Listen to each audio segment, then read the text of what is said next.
Perkenalkan, saya Rohmanur Apriyanti dari program studi D3 Kebidanan.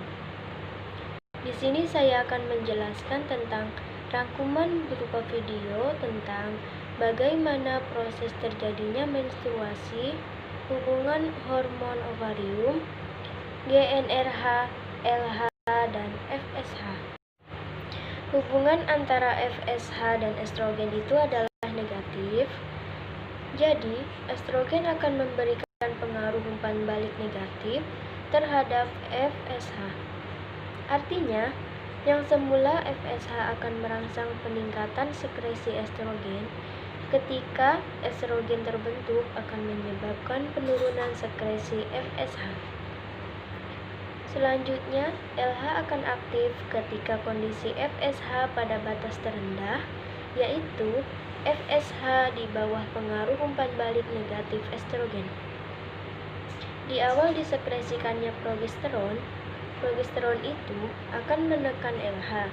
Jika progesteron meningkat, maka FSH akan disekresikan, dan LH akan aktif saat FSH pada kondisi terendah dan estrogen menekan pengaruh FSH. Selanjutnya, pada hari pertama menstruasi atau mengalami pendarahan, pada saat itu pula bersamaan dengan folikel baru mulai terbentuk dan suhu wanita itu berada di sekitar 36 derajat Celcius. Pembentukan folikel ini di bawah pengaruh FSH atau estradiol. Jadi, kita dapat melihat bahwa antara hormon FSH dan LH akan mengalami peningkatan konsentrasinya adalah estradiol atau FSH. Dengan adanya FSH, maka folikel yang mulai terbentuk itu akan mampu tumbuh dan berkembang sesuai dengan peningkatan hormon LH yang telah dihambat. Konsekuensi dari perkembangan folikel itu adalah folikel akan menghasilkan estrogen yang jika meningkat konsentrasinya dapat menghambat atau menekan pengaruh dari FSH.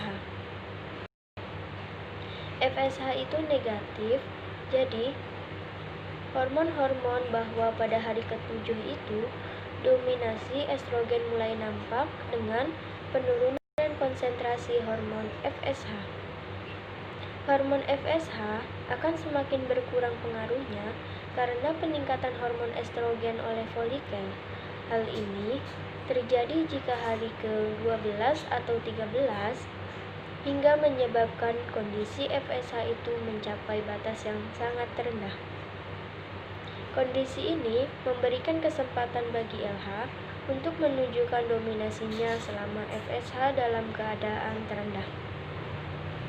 Ditunjukkan dengan grafik yang meningkat drastis, akibatnya maka ovulasi pun dapat terjadi karena LH tetapi ovulasi ini memberikan dampak negatif bagi progesteron dan FSH. LH akan menyebabkan ovulasi, maka folikel pun berubah jadi korpus luteum yang juga memiliki kemampuan mensekresi progesteron dan estrogen. Kehadiran progesteron ini menekan FSH dan LH itu sekaligus, dan dampaknya bagi endometrium akan semakin menebal dan kaya akan pembuluh darah. Estrogen itu hanya mampu disintesis hanya dalam kurun waktu tertentu oleh korpus luteum.